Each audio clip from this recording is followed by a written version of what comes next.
Hey buddies, welcome to AmassGames. My name is Simon. Today we're doing a setup play and review for the game Festival. This is by GDM Games and it's by someone who has designed other games you'll find on the channel too, such as Troya. Now I have sleeved these games, you can find them in the sleeving playlist. Slight errata here in case your copy doesn't have that. Basically, the turn marker will change at the end of each round. So this is a game whereby we're at a festival. We are looking to try and see as much as possible and ultimately get the most points. Now, I've deliberately set up a couple of player colours already. There are 6 pieces each. We have tetromino pieces. So here we are. This is our festival stage. We're going to have obviously the A stage, D, C and B.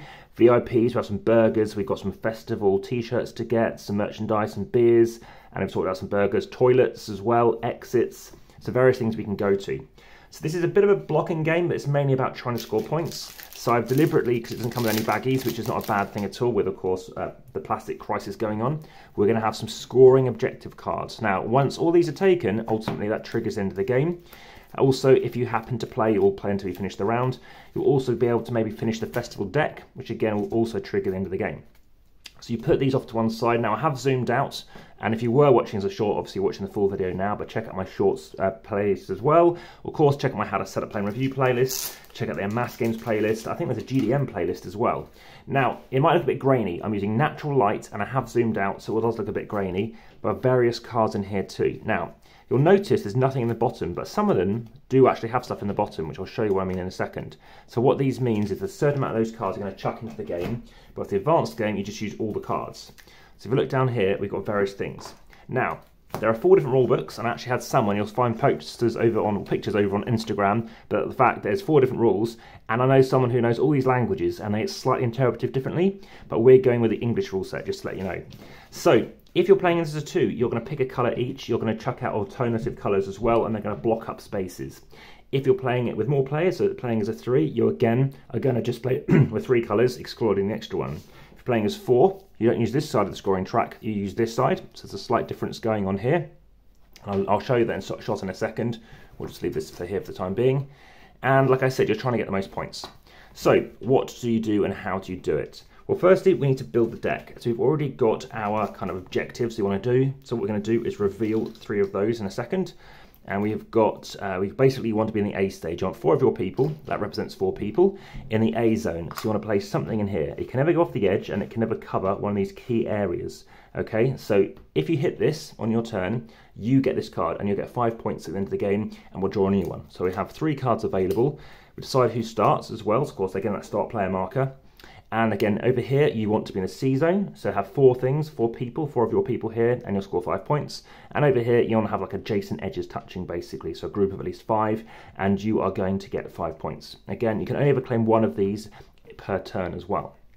So let's talk about these cards. You're going to create a deck with these. You can have 8 of these, okay, mixed in with 3 of these symbols. So you're going to shuffle them up, and then you're going to reveal them. I'm going to leave them over here. So as you can see, we've got scoring going on here. Do you know what I might do is just bring this up a little bit more and leave it just in shot here. So we're going to be scoring here, here, and here. So what that means is whoever has the most amount of people in this zone for this particular turn, then in anywhere in this zone, because it's got a little red line around it, then you'll score 4 points. Second place gets 2 points. Third place gets 1 point. The last player gets this card, and that's not a bad thing. So, in this case, what a similar thing for B turns out, but it's A and B, and what this means is you need to be in the front row. So if you've got something like this, then you're in the front row, you have 1 person. This only also counts as 1 person, but if you've got something like this, you've got 2 people. So that's 2 people, that's 2 people, that is 1 person, okay? And the reason why you might want to take the card instead, because for every pair of microphone and like the horn symbol gives you 5 points.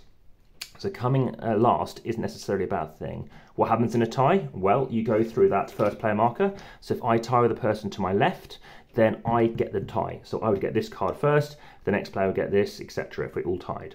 So that's how that works. Again, end of each round, this moves on. What ends the round? Once you've played all your pieces. So, what do you do initially? Well, we need to check out our scoring markers, these pointy things. They point against wherever we're up to. So right now we're off the track because I'm 0 points.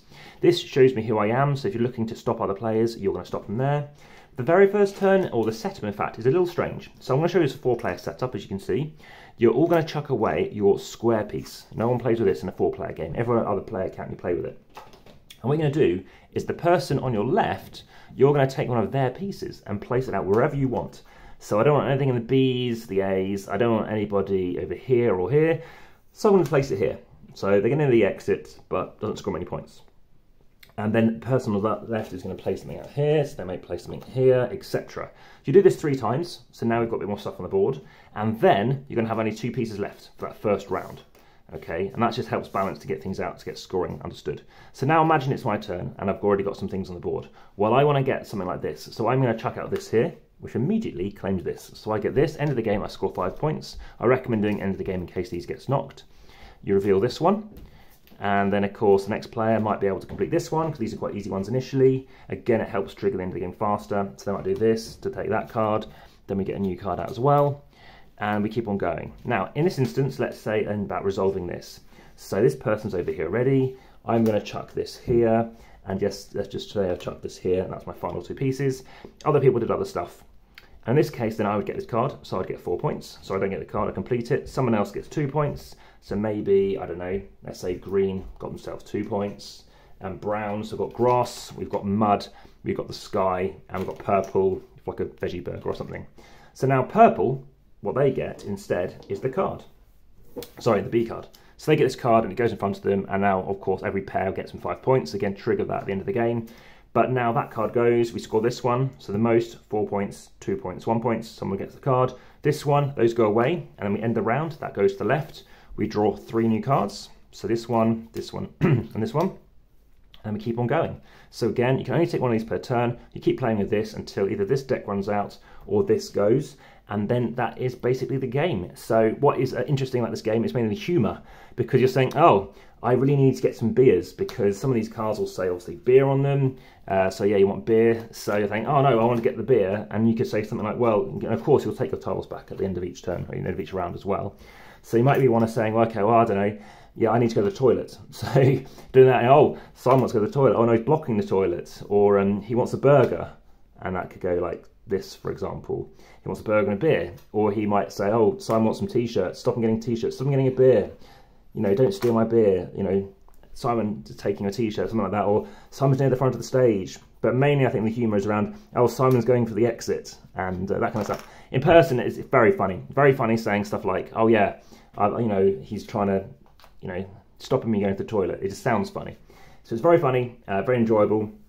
My rating, higher than average. My rating is a 7.4 compared to a 6.4, which is based on about 2,400 reviews.